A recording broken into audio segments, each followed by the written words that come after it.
बहुत स्वागत है शिवराज जी, टीवी9 भारतवर्ष के सत्ता सम्मेलन के इस मंच पर आपका। बहुत बहुत धन्यवाद टीवी9 को। मेरा सौभाग्य है कि आपके माध्यम से आज मैं जनता से रूबरू हो रहा हूं। मध्य प्रदेश में हम यहाँ की जनता का आपके साथ एक बहुत गहरा रिश्ता है। मामा आपको लोग बुलाते हैं, आप भी वही बहनों का, भांजे भांजियों का रिश्ता उनसे रखते हैं। लेकिन अब तो दिल्ली के लोग भी पूछ रहे हैं कि मामा दिल्ली कब आएंगे। मैं भारतीय जनता पार्टी का विनम्र कार्यकर्ता हूं। भारतीय जनता पार्टी राष्ट्रीय पुनर्निर्माण का आंदोलन है। मैं बीजेपी में क्यों? इसलिए कि मुझे देश की सेवा करनी है और अपनी जनता के लिए काम करना है, और वो बीजेपी में रहकर ही हो सकता है। बीजेपी के विकास का जो दृष्टि है और जन कल्याण की जो दृष्टि है, तो भारतीय जनता पार्टी जिस ढंग से देश को आगे बढ़ा रही है, बचपन से ही मुझे ये लगा कि जिंदगी की सार्थकता बीजेपी में काम करके अपनी देश की सेवा करने में है। जब आप किसी बड़े मिशन या अभियान से जुड़ते हैं तो फिर आप फैसला नहीं करते कि आप कहाँ रहेंगे, क्योंकि जो ये सोचता है वो आत्म केंद्रित व्यक्ति होता है। लेकिन हम एक बड़े लक्ष्य के लिए राजनीति में काम कर रहे हैं, और इसलिए भारतीय जनता पार्टी जो काम मुझे देती है वो काम पूरी क्षमता के साथ, जितनी मुझ में सामर्थ्य है, मैं करने का प्रयत्न करता हूं। अब भारतीय जनता पार्टी ने कहा सांसद का चुनाव लड़ो, तो चुनाव लड़ रहा हूं, तो सांसद रहूंगा। आपकी रैलियों में बहुत आत्मीयता दिखती है। जब आप रैली में जाते हैं, लोगों से पूछते हैं आप कि मामा को मिस किया, उधर से जवाब भी आता है कि बहुत मिस किया, आपको बहुत याद कर रहे हैं। तो आप भी मिस करते हैं बहुत जनता को, उससे सीधे जुड़ने को? दिलों के रिश्ते पदों से बंधे हुए नहीं होते, वो अंतरात्मा के होते हैं, वो मन के होते हैं।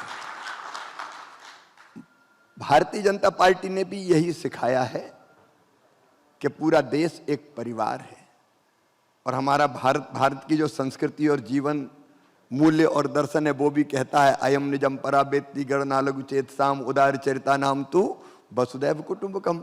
सारी दुनिया ही एक परिवार है, तो मध्य प्रदेश भी एक परिवार है। तो परिवार के साथ परिवार के रिश्ते हैं, भांजे भांजी हैं, भाई बहन हैं, वो रिश्ते तो जिंदगी भर रहेंगे।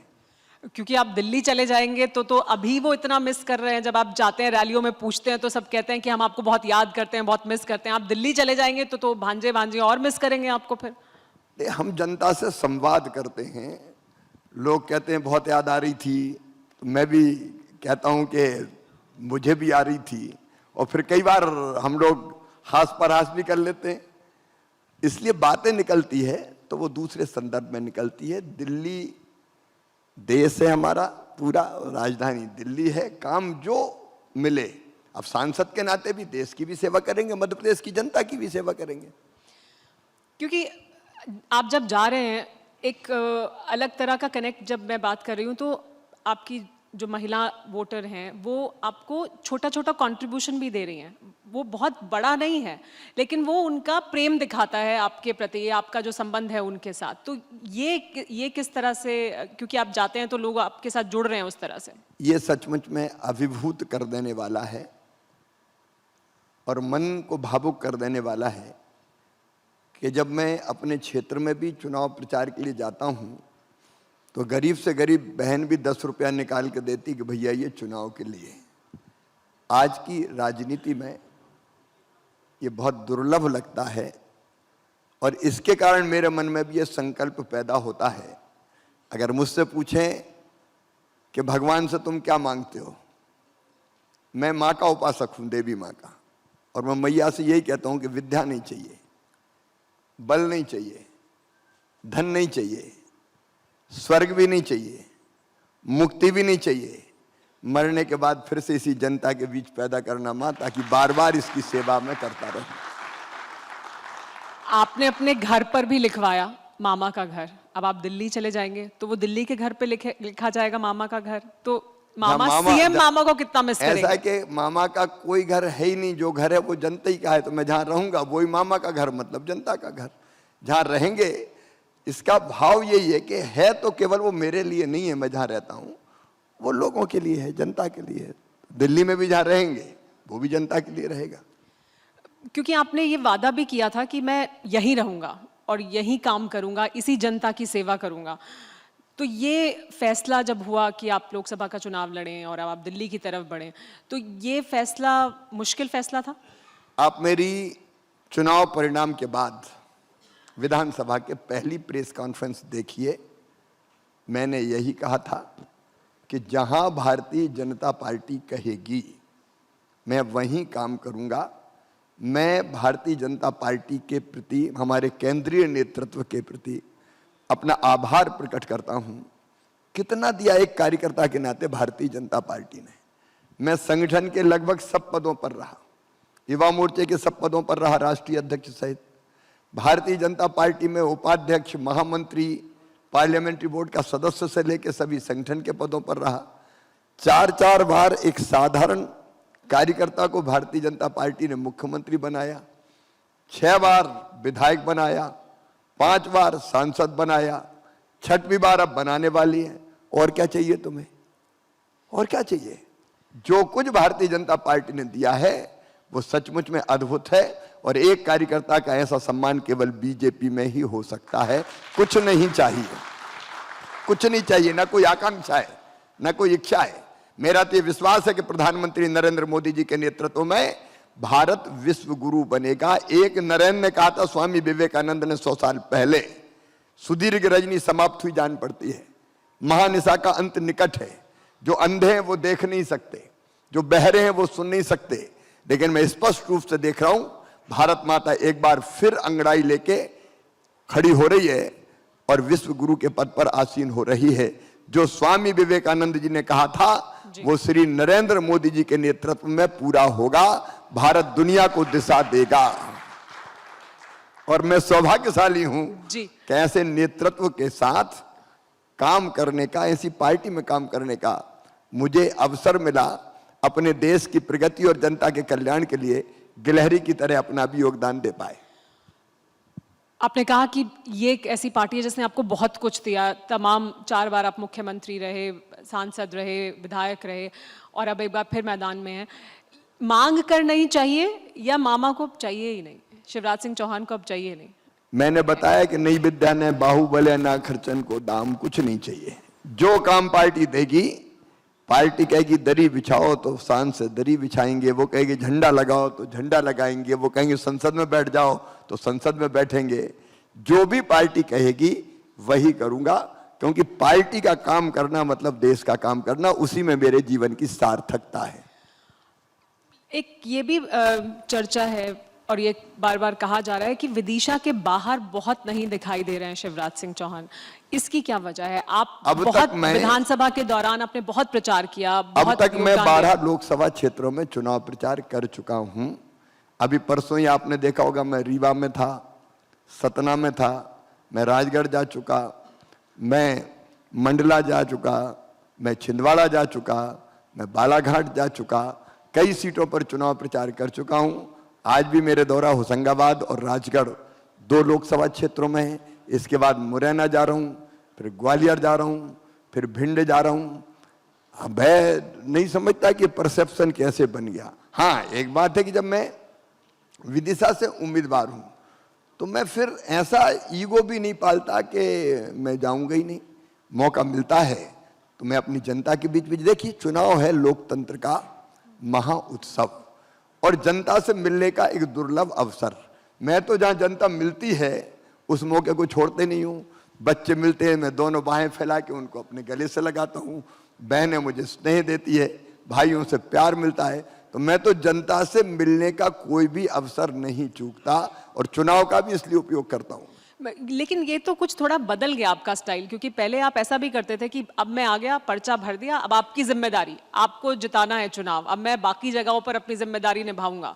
तो इस बार आप विदिशा ज्यादा ध्यान दे रहे हैं, विदिशा में ज्यादा समय बिता रहे हैं। देखिए, हमको एक चीज सोच लेनी चाहिए, समझ भी लेनी चाहिए। मध्य प्रदेश का नेतृत्व, केंद्र का नेतृत्व जो काम आपको देगा वो आपको करना है। मुझे जहां कहा मैं वहां जा रहा हूं। और दूसरे, मैं ये अहम क्यों पालूं? अब मुख्यमंत्री हैं श्री मोहन यादव जी, सक्षम नेतृत्व प्रदेश को मिला है। आप देखो वो कितना परिश्रम कर रहे हैं, लगातार घूम रहे हैं। बीजेपी के प्रदेश अध्यक्ष, बाकी टीम घूम रही है, उनकी टीम के साथ मैं भी काम में लगा हूं। आप कार्यकर्ता है तो आपको इतना, आप अपने आप को इतना बड़ा मत मानो कि मैं तब करता था अब भी करूंगा, तब मुख्यमंत्री थे। अब आप मुख्यमंत्री की भूमिका मोहन यादव जी के पास है, वो लगातार दौड़ रहे हैं, और जो काम मुझे कहती है पार्टी, लगभग सभी लोकसभा क्षेत्रों में अपवाद छोड़ के मैं जा रहा हूं, और मध्य प्रदेश के बाहर भी जा रहा हूं। मैं पहले मध्य प्रदेश में के अलावा 10 राज्यों में चुनाव का दौरा करके आया हूं, 10 राज्यों में, जो मुझे कहा गया। तो हम पार्टी के कार्यकर्ता हैं, और एक बात पक्की है जी, बीजेपी में कोई ये ना सोचे कि मेरे बिना काम नहीं चलेगा, यहाँ किसी के बिना भी काम चलता है, ये हम किसी को पालने की जरूरत नहीं है। तो जो काम पार्टी दे वो काम करते चलो। मोहन यादव जी पर आएंगे आगे, क्योंकि जीतू पटवारी जी भी होकर गए यहाँ से, उन्होंने भी कई सवाल पूछे हैं, आपके लिए भी कुछ सवाल छोड़ के गए, वो भी मैं पूछूंगी। लेकिन फिलहाल चुनाव की बात करते हैं। 29 का लक्ष्य है मध्य प्रदेश के लिए। ये लक्ष्य कैसे पूरा होगा? प्रधानमंत्री नरेंद्र मोदी का चेहरा, मुख्यमंत्री मोहन यादव का चेहरा, या शिवराज सिंह चौहान के मध्य प्रदेश में किए हुए काम? देखिए, इस समय पूरा देश मोदीमय है। आज भारत का जो मान सम्मान और स्थान दुनिया में है, वो है श्रीमान नरेंद्र मोदी जी के नेतृत्व के कारण, और पूरा देश ये स्वीकार करता है। पूरा देश हृदय से, मैं मानता हूं नरेंद्र मोदी जी केवल नेता नहीं है, नरेंद्र मोदी जी के प्रति जनता के मन में श्रद्धा का भाव है, भक्ति का भाव है, एक अडिग विश्वास है, और हर एक व्यक्ति चाहता है कि प्रधानमंत्री श्री नरेंद्र मोदी जी तीसरी बार बने और भारी बहुमत के साथ बने। मध्य प्रदेश में भी मोदीमय, भाजपामय वातावरण है, और मोदी जी के नेतृत्व के कारण जनता भारी बहुमत से भारतीय जनता पार्टी को जिताने वाली है। मोहन जी भी अपना काम बखूबी कर रहे हैं, अच्छी शुरुआत उन्होंने की है, तो राज्य सरकार की योजनाओं को ठीक ढंग से क्रियान्वित कर रहे हैं, केंद्र सरकार की योजनाओं का क्रियान्वयन भी कर रहे हैं। और शिवराज सिंह चौहान के काम, उसका जिक्र नहीं किया आपने? मैं तो छोटा सा कार्य करता हूँ, मेरा जो योगदान होता है वो योगदान मैं कर रहा हूँ, और लोगों को ये भरोसा है कि मामा अपनी पार्टी के लिए जी जान लगाता है। तो 29-0 होने वाला है मध्य प्रदेश में इस बार? 29-0 होगा? ये तो तय है, इसमें कोई, ये तो मैं नहीं कहता, जमाना कह रहा है। 29 में से 29 भारतीय जनता पार्टी जीतेगी, क्लीन स्वीप हम कर रहे हैं। क्योंकि जीतू पटवारी का ये कहना है कि ये 29-0 की बात करना, ये अहंकार की बात है, ये रावण जैसा अहंकार है। अगर हम जीत रहे हैं और कहीं जीत रहे हैं तो ये अहंकार की बात कहां से हो गई? आप हमेशा कहते थे, अहंकार की बात तो राहुल गांधी जी कहते थे कि मध्य प्रदेश में 150 से ज्यादा हम जीत रहे हैं, गारंटी दे रहे थे। वो कहते थे लिख के दे रहा हूं मैं, लिख के यहां आए थे, पत्रकार मित्रों को याद होगा। वो अहंकार नहीं है। लेकिन हम जो सच कह रहे थे, मैं कहता था मध्य प्रदेश में हम सरकार बनाएंगे, 150 के पार जाएंगे, और हम 150 के पार गए। एक सीट छिंदवाड़ा, वो एक ऐसा किला है जो अब तक फतह नहीं कर पाई बीजेपी। इस बार क्या छिंदवाड़ा का किला भी फतह कर लेंगे? निश्चित तौर पर भारतीय जनता पार्टी छिंदवाड़ा जीतने जा रही है, वो भी भारी अंतर से। क्या रिपोर्ट मिल रही है? क्योंकि कमलनाथ ये कह रहे हैं कि जीत रहे हैं, और जीतू पटवारी कह रहे हैं 1.5 लाख मतों से जीत रहे हैं। कह रहे हैं 4 जून को बुला लीजिएगा। कमलनाथ जी तो पहले मध्य प्रदेश को भी भारी बहुमत से जीत रहे थे, उनकी तो कैबिनेट बन गई थी, कपड़े सिल गए थे, डिपार्टमेंट बट गए थे। अब अगर वो ऐसा सोचते तो इसमें मैं क्या कर सकता हूँ? पहले फेज की वोटिंग के बाद, लेकिन जो मत प्रतिशत है वो ज्यादातर सीटों पर पिछली बार की तुलना में अभी तक कम है। ये जो मत प्रतिशत कम हुआ है, उसमें विपक्ष का ये कहना है कि ये मत प्रतिशत बीजेपी का वोटर है जो बाहर नहीं निकल रहा। क्या है इसके पीछे वजह? आपको क्या लगता है कि वाकई क्या बीजेपी का वोटर बाहर नहीं निकला है, और अगर नहीं निकला तो क्या वजह है? कांग्रेस कहीं नहीं है। इतनी बड़ी पार्टी, इतनी पुरानी पार्टी की ये दुर्गति हो जाएगी, इसकी कोई कल्पना नहीं कर सकता था। क्या बचा है आज मध्य प्रदेश में कांग्रेस में? ना ढोल में है, ना मदरिया में। कौन निकल रहा है काम करने? अब जाके पूछ लो कौन निकल रहा है काम करने। कमलनाथ जी छिंदवाड़ा के बाहर नहीं निकले, दिग्विजय जी राजगढ़ के बाहर नहीं निकले। निकल कौन रहा है? कितने कार्यकर्ता निकल रहे हैं? दूसरी तरफ कुछ है ही नहीं। नहीं, कह तो रहे हैं कि कांग्रेस है, लेकिन वो कांग्रेस अब बीजेपी के भीतर ही है। वहीं समा गई है। 2.5 लाख कार्यकर्ता नेता शामिल करा लिया आपने, तो कांग्रेस पार्टी तो बीजेपी में ही आ गई। देखिए, हमारी पार्टी तो देश के लिए और जनता के लिए काम करती है। मैंने कहा कि राष्ट्रीय पुनर्निर्माण का आंदोलन है। गलत फैसलों के कारण कांग्रेस के, इसमें बीजेपी का दोष नहीं है। कांग्रेस के गलत फैसलों के कारण कांग्रेस अपना अस्तित्व खोती जा रही है। अब आप एक ही उदाहरण लीजिए, मध्य प्रदेश की जनता पूछती है, मैं तो जनता के बीच में रहता हूं, जाता हूं। एक फैसला, अयोध्या में भगवान राम की जन्मभूमि पर दिव्य और भव्य मंदिर बना, प्राण प्रतिष्ठा राम लला की होनी थी। निमंत्रण कांग्रेस को भी था, लिखित निमंत्रण था। अब लिखित निमंत्रण के बाद कांग्रेस ने जो किया, ऐसा लगा जैसे बुद्धि पे बंथरा बैठ गई। जाको प्रभु दारुण दुख देही, बाकी मत पहले हर ले ही, विनाश काले विपरीत बुद्धि। लिख के ऑन रिकॉर्ड, कह के भी नहीं, लिख के कहा कि हम नहीं आएंगे, ये गड़बड़ है। अब जब तक ये धरती सूरज चंद्रमा रहेंगे तब तक ये लिखा रहेगा कि कांग्रेस ने भगवान राम लला की प्राण प्रतिष्ठा का विरोध किया था, ये लिखा रहेगा। अब ये किसको पच रहा है, ये किसको पच रहा है? बीजेपी का विरोध करते करते ऐसा लगने लगा अब तो राम के विरोधी हो गए, मोदी जी का विरोध करते करते राम का विरोध करने लगे। अब कांग्रेसी गांव में जाते थे तो लोग पकड़ लेते थे कि राम मंदिर में काहे को नहीं गए। पूरा देश आनंद उत्सव मना रहा है, आज भी केसरिया पताकाएं लहरा रही है, बहनों ने दीपक सजाए, चारों तरफ उत्सव मनाया गया, और कांग्रेस कहती है हम नहीं जाएंगे। तो ऐसी कांग्रेस का क्या होगा? कई कांग्रेस इसलिए छोड़ गएगा, ऐसी कांग्रेस में करेंगे क्या? लेकिन गलत फैसलों के कारण कांग्रेस समाप्त हो रही है, और लोगों का विश्वास जिनका भारतीय जनता पार्टी में है वो बीजेपी ज्वाइन कर रहे हैं। तो भारतीय जनता पार्टी ये थोड़ी कि हम जितने लोग हैं उतने ही रहेंगे। अगर कोई आना चाहता है बीजेपी में तो उसका स्वागत है। लेकिन कांग्रेस का ये कहना है कि वीएचपी बीजेपी का कार्यक्रम लग रहा था, जिस तरह से कार्यक्रम हो रहा था, इसलिए नहीं गए, बाद में जाएंगे। कुछ लोग गए भी बाद में। श्रीमती सोनिया नहीं गांधी, जाना राम विरोधी श्रीमती कैसे? सोनिया गांधी, राहुल गांधी चले जाते तो कांग्रेस भी शामिल हो जाती इसमें। बीएचपी भाई आपको तो निमंत्रण, राहुल गांधी को तो बुलाया ही नहीं था। राहुल गांधी को कहां बुलाया? कांग्रेस को बुलाया था, और कांग्रेस के कुछ नेता गए भी बाद में। अच्छा, बाद नहीं में तो जाना, घबरा घबरू के गए कि जनता मारेगी, नहीं जाएंगे तो क्या है। लेकिन नहीं जाने से राम विरोधी या सनातन विरोधी क्या कहा जा सकता है? आप सीधे देखिए ना, मीन मेघ निकाल के चिट्ठी लिख के आप विरोध कर रहे हो, इसको आप क्या कहोगे? क्यों नहीं आए? वही जवाब देना, क्यों नहीं आए? कहीं कहीं कोई तर्क है इसका? ये तो सनातन परंपरा का विरोध करना है कांग्रेस का। सनातन जो हमारी संस्कृति है उसका विरोध करना है, जो मूल है भारत का, भारत की माटी का विरोध है, ये भारत की जड़ों का विरोध है। नहीं, क्योंकि कांग्रेस पार्टी का तो कहना है कि हमसे बड़ा कोई राम भक्त नहीं है। राजीव गांधी ने ताला खुलवाया, नरसिम्हा राव ने जमीन अधिग्रहण करके दिया, हमने किया शुरुआती काम। वहां जाके यही कह देते ताला खुलवाया, ये क्यों नहीं कहा उन्होंने?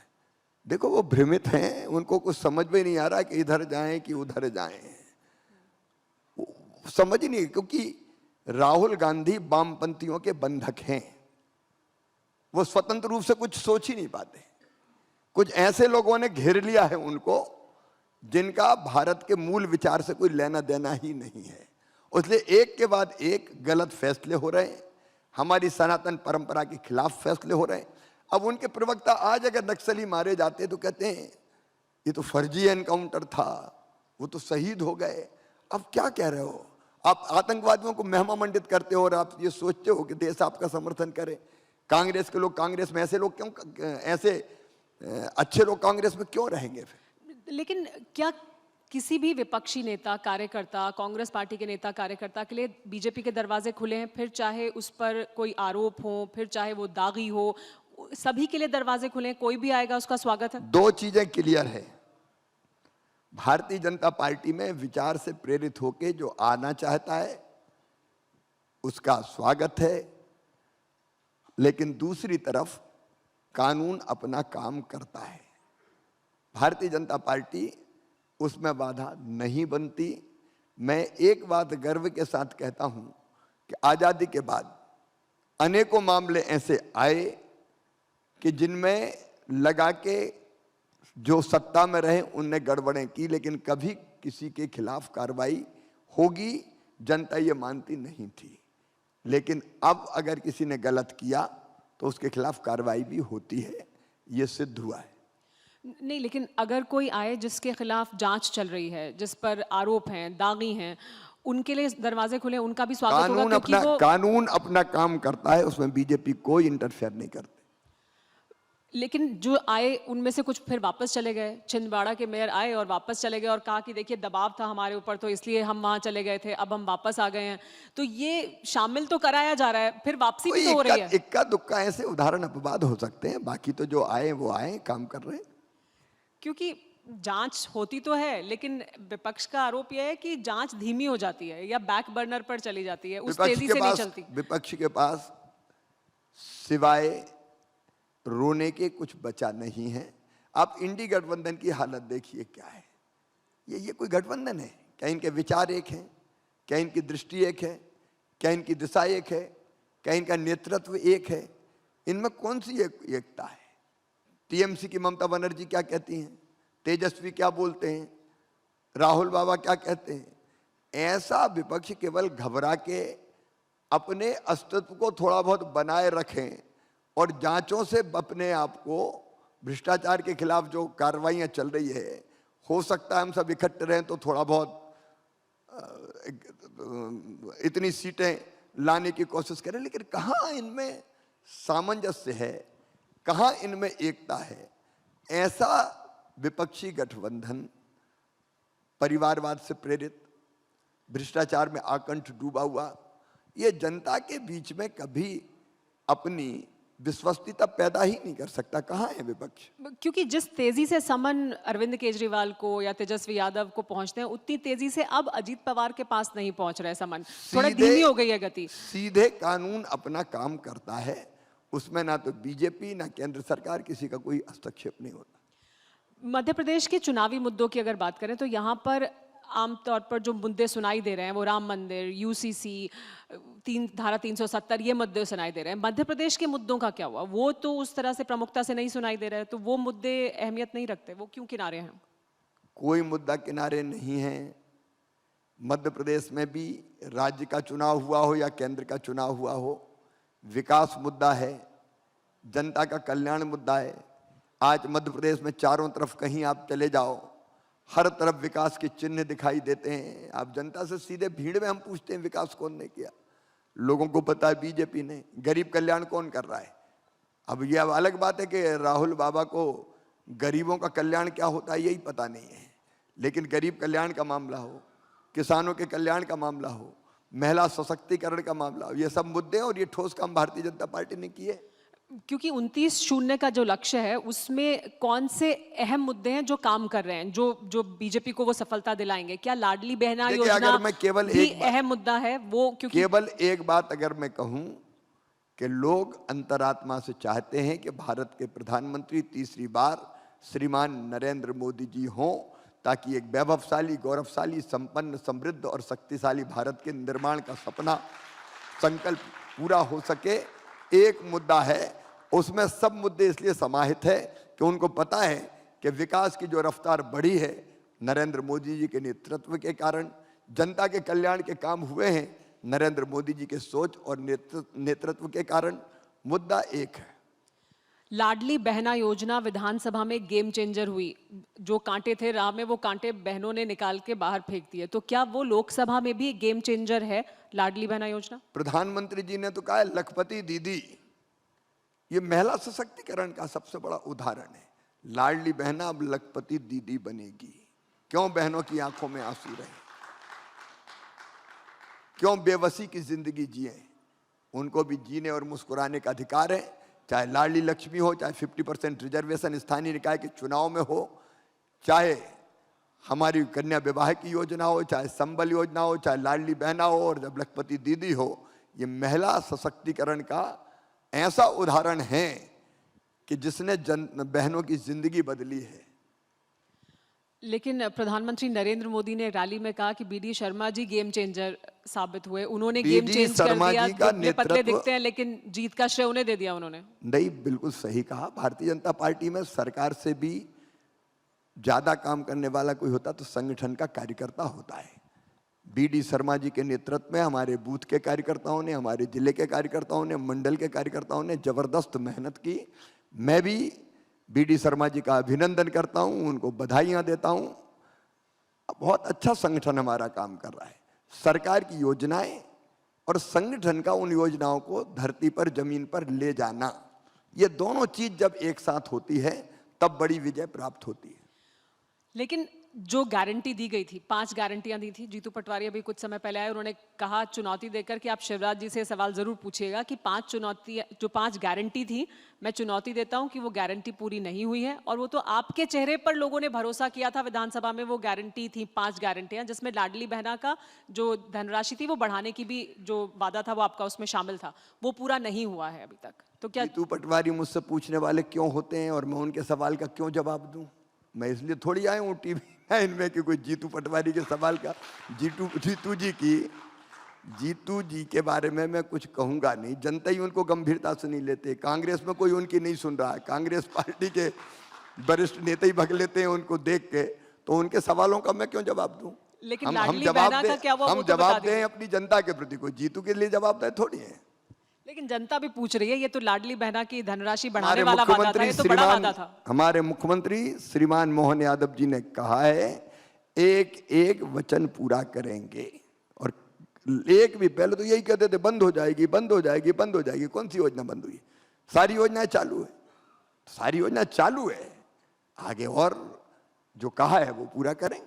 क्योंकि कुछ समय पहले मोहन यादव जी भी यहाँ पर थे, उन्होंने कहा कि आप धोनी हैं और वो विराट कोहली हैं, तो भले ही कप्तानी उनके हाथ में है, लेकिन आप हैं धोनी टीम के अभी भी। देखिए, हम एक दूसरे के प्रति स्नेह रखते हैं, एक दूसरे पर विश्वास है और अपनी अपनी भूमिका का निर्वाह करते हैं। मेरा संपूर्ण स्नेह मोहन यादव जी के साथ है। देखिए, अच्छा व्यक्ति कौन होता है? वो नहीं होता जो ये कहे कि नहीं मैंने ही बहुत अच्छा किया। वो तो आत्मकेंद्रित व्यक्ति है। अगर आप देश के भक्त हैं, देशभक्त हैं, आप प्रदेश की जनता का कल्याण चाहते हैं, तो आपके अंदर से ये आवाज निकलनी चाहिए कि मेरे बाद आने वाला मुख्यमंत्री मुझसे कई गुना ज्यादा बेहतर काम करके दिखाए, ताकि मेरा प्रदेश आगे बढ़ता जाए, मेरी जनता आगे बढ़ता जाए। और मैं यही कहूँ कि नहीं भाई था आप गड़बड़ है, तो मुझसे घटिया आदमी कौन होगा जी? और इसलिए मुझे पूरा विश्वास है कि मोहन जी मुझसे बहुत बेहतर काम करेंगे।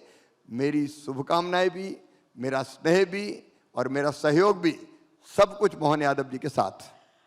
क्योंकि अगर हम क्रिकेट की बात कर रहे हैं तो धोनी कभी कभी विकेट के पीछे से कप्तानी करने लगते हैं, सुझाव भी देते हैं विराट कोहली को, तो वो होता है अभी भी? आप भी देते हैं मोहन यादव जी को सुझाव या वो आपसे सुझाव लेते हैं? मोहन जी, मुझे कहते हुए अच्छा लग रहा है कि हम लोग कई बार साथ बैठे, कई बार वो मेरे पास आए, हम लोग मुद्दों पे बात करते हैं और कोशिश करते हैं कि ठीक दिशा में सब कुछ चले।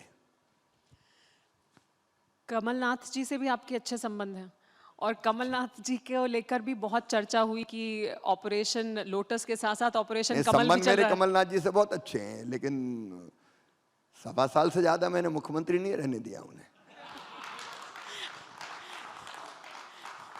ये देखिए, आप कह रहे हैं कि संबंध अच्छे हैं और 1.25 साल से ज्यादा मुख्यमंत्री नहीं रहने दिया, ये बाकी मुख्यमंत्री सुनेंगे तो वो भी डर जाएंगे। नहीं, वो कांग्रेस के मुख्यमंत्री थे इसलिए। लेकिन ऑपरेशन कमल का क्या हुआ? क्योंकि बहुत चर्चा हुई, उसके बारे में ये कहा गया आ रहे हैं, ये भी कहा गया कि नहीं ऐसा कुछ था ही नहीं, ये सिर्फ काल्पनिक बातें हैं, सिर्फ खबरें हैं। ये भी हुआ कि आ गए थे, फिर विरोध हो गया, इस वजह से कमलनाथ जी नहीं आए। तो दरअसल क्या हुआ, कहानी क्या है, वो आप अगर हमें बताएं तो। मुझे तो कोई कहानी पता नहीं है, सारी चीजें हवा में चलती रहती है। इतना जरूर है कि वो मैनेजमेंट के गुरु माने जाते थे जब वो मुख्यमंत्री थे, और वो ये सोचते थे कि अब हम तो परमानेंट हो गए। तो उनका वो अहंकार उनके साथियों ने ही तोड़ दिया। सिंधिया जी जैसे लोगों की सलाह नहीं मानी तो उनकी सरकार उस समय गिर गई। अब इस समय क्या सोच रहे हैं, क्या कर रहे थे, मुझे नहीं पता, लेकिन एक बात जरूर हुई है, जो बीच का घटनाक्रम हुआ है उसके कारण कमलनाथ जी की विश्वसनीयता पूरी तरह से समाप्त हो गई, पूरी तरह से समाप्त हो गई। उनके समर्थकों ने सोचा कि जब ये खुद ही जा रहे हैं तो हम रह के क्या करेंगे कांग्रेस में। ये जरूर हुआ है। तो था कहीं नहीं, थी, मुझे आग पता थी? नहीं, अच्छा, मेरी जानकारी में कुछ भी नहीं है। वो तो पत्रकार बता सकते हैं, आप बता सकते हैं क्या हो रहा था। कमलनाथ जी, अच्छा अब अगर फोन करें आपको और कहें कि उनका इरादा है ऐसा, क्योंकि आपने कहा बीजेपी के दरवाजे तो सबके लिए खुले हैं, तो फिर कंसिडर किया जाएगा, एक बार फिर इस पे नहीं, विचार अभी किया जाएगा? मैं इस काम के लिए पार्टी की तरफ से अधिकृत नहीं हूं।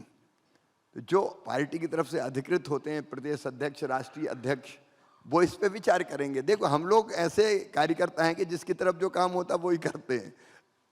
नहीं तो आप फाइल नरोत्तम मिश्रा जी के पास बढ़ा दीजिएगा। हाँ, वो पार्टी की जो ज्वाइनिंग की कमेटी है उसके हमारे अध्यक्ष है, वो लोग विचार करेंगे। कोई ऐसे मामले आते हैं तो सोचते हैं, फिर पार्टी विचार करती है। लेकिन जो कांग्रेस के कार्यकर्ताओं को शामिल कराने की चर्चा है, उसमें कहा जा रहा है 2.5 लाख कांग्रेस पार्टी के नेता कार्यकर्ता आ गए हैं, लाखों की बात हो रही है।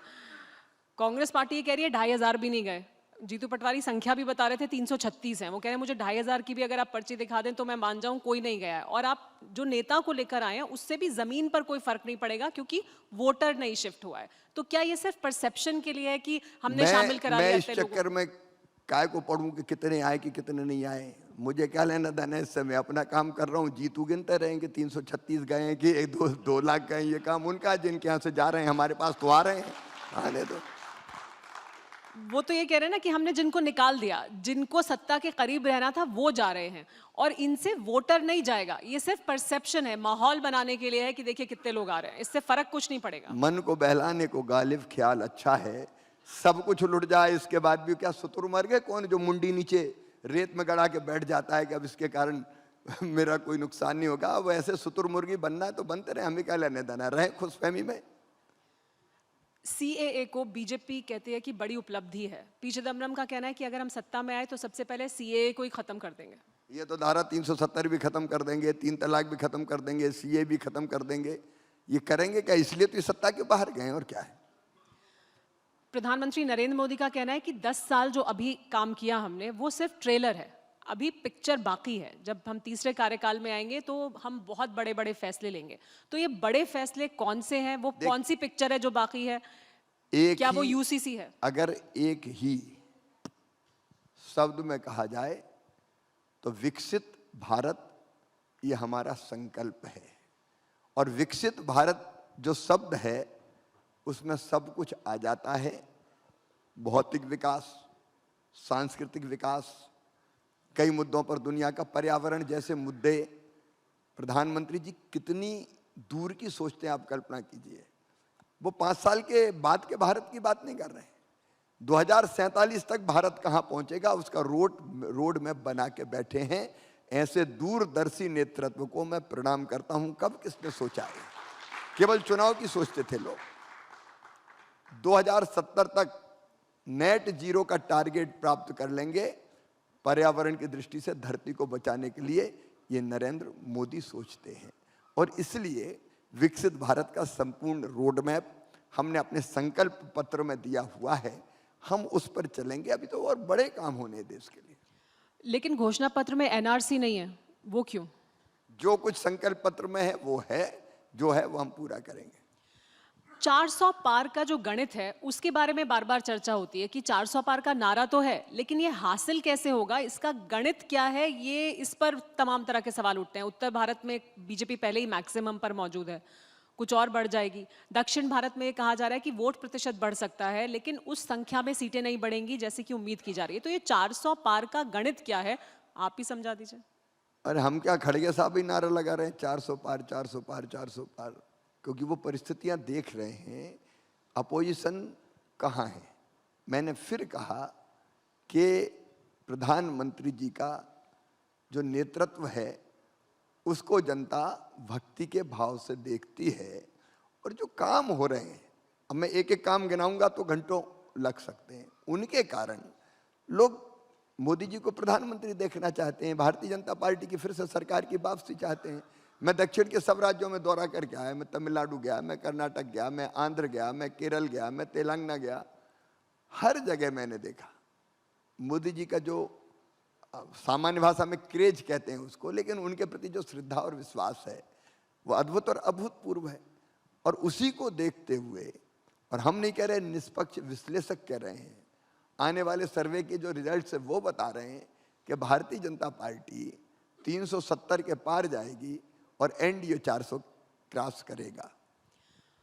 दिग्विजय सिंह जी चुनाव लड़ रहे हैं राजगढ़ से। उनका कहना है कि अगर बैलेट पेपर पर चुनाव हो जाए तो बीजेपी सत्ता में नहीं आएगी।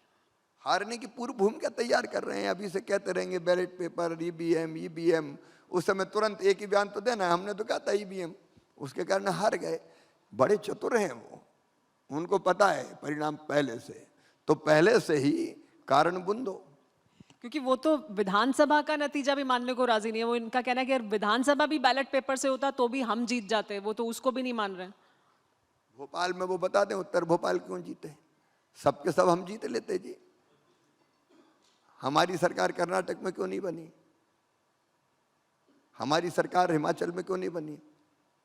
देखिए ये फालतू की बातें हैं, सब जानते हैं कि वो जैसी बातें कर रहे हैं वो निरा झूठ है, लेकिन पहले से कारण हार के तैयार रखो ताकि उस समय असुविधा ना हो। मध्य प्रदेश में एक चर्चा ये भी है कि जो टिकट डिस्ट्रीब्यूशन है उसमें थोड़ा ज्यादा आत्मविश्वास बीजेपी ने दिखाया है कुछ जगहों पर। क्या उसकी वजह से नतीजों पर कोई फर्क पड़ सकता है? नहीं, बहुत आपसे राय ली गई थी जब टिकट डिस्ट्रीब्यूशन हुआ, आपका मत लिया गया था उसमें? भारतीय जनता पार्टी के पास योग कार्यकर्ताओं की टीम है। एक लोकसभा में 3-3, 4-4, 5-5, 6-6 लोकसभा के चुनाव लड़ने के योग्य कार्यकर्ता हमारे पास है। टिकट एक को ही मिलता है, तो जो नेतृत्व ने ठीक समझा वो ठीक टिकट ही दिए हैं, सोच समझ के दिए। राहुल गांधी का भी ये कहना है कि 400 सीटें इसलिए चाहिए, 400 पार का नारा इसलिए है, या 400 सीटें इसलिए चाहिए क्योंकि अगर ये हो गया तो 2029 में चुनाव ही नहीं होंगे। अब वो तो पता नहीं कब से गा रहे हैं संविधान खत्म हो जाएगा, सावधान। इतना डराओ लोगों को कि उसी के कारण थोड़े बहुत वोट आ जाए। कौन संविधान खत्म कर सकता है? कोई सवाल है? अगर कोई संविधान के साथ खिलवाड़ करने वाली तो कांग्रेस है। मेरी उम्र थी 17 साल, इमरजेंसी में मुझे जेल भेजा इंदिरा जी ने 17 साल की उम्र में। कौन ने धज्जियां उड़ाई थी संविधान की?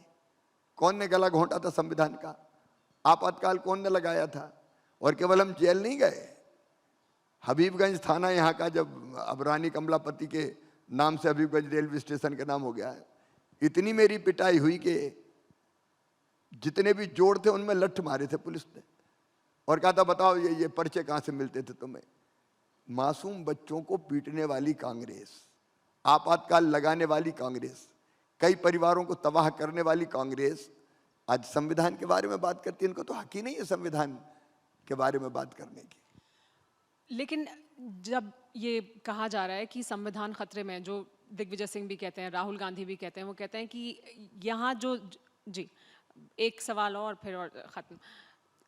संविधान खतरे में होगा अगर बहुमत इस तरह का मिल जाएगा, पूरी ताकत के साथ आ जाएंगे तो संविधान को बदल देंगे, उसमें उसकी वजह से ये खतरा है, और फिर चुनाव भी नहीं होंगे।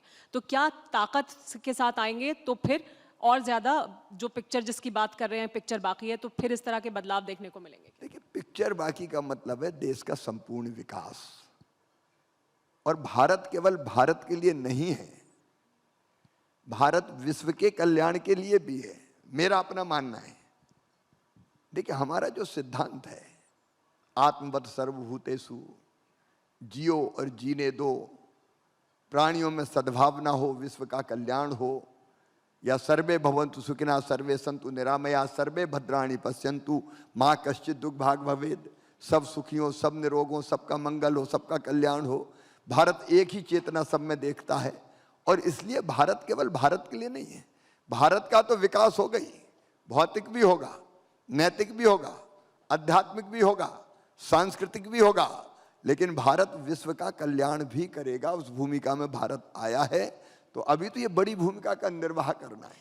शिवराज जी, मध्य प्रदेश के बाहर भी हम आपको चुनाव प्रचार करते हुए देखेंगे, बाकी जगहों में देश भर में जाएंगे आप चुनाव प्रचार करने के लिए? कार्यक्रम है जरूर आपका? जरूर, अभी मुझे कुछ राज्यों में जाने का कहा है। मैं मध्य प्रदेश में भी चूंकि मैं अभी जा रहा हूं, और इसलिए जैसे ही समय मिलेगा मैं जरूर जाऊंगा।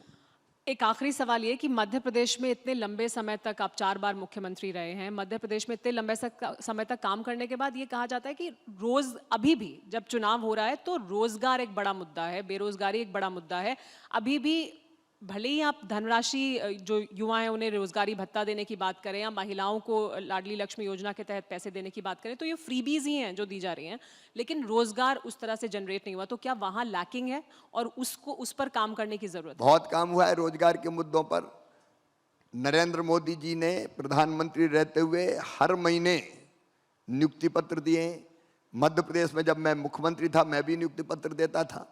नियुक्तियों का सिलसिला मोहन जी की सरकार में भी निरंतर जारी है। लेकिन केवल शासकीय नौकरी नहीं, प्रधानमंत्री रोजगार सृजन कार्यक्रम, मुद्रा बैंक की योजना, मुख्यमंत्री उद्यम क्रांति जैसी योजनाओं के माध्यम से स्वरोजगार के अनेकों अवसर पैदा करने का काम हमने किया है। इंफ्रा का जिस तेजी से विकास हो रहा है उससे रोजगार के अवसर सृजित हो रहे हैं। निवेश आ रहा है, वो रोजगार लेके आ रहा है। रोजगार का मतलब केवल शासकीय नौकरियों के अवसर नहीं, ओवरऑल हर सेक्टर से रोजगार के अवसर पैदा करने का काम हो रहा है। निरंतर ये जारी रहेगा। बहुत धन्यवाद शिवराज जी, TV9 भारतवर्ष के सत्ता सम्मेलन में आने के लिए और इसका हिस्सा बनने के लिए। आपको भी बहुत बहुत धन्यवाद, चूंकि मुझे 2 लोकसभा क्षेत्रों में चुनाव बहुत प्रचार धन्यवाद करने सर। जाना था। बहुत बहुत धन्यवाद।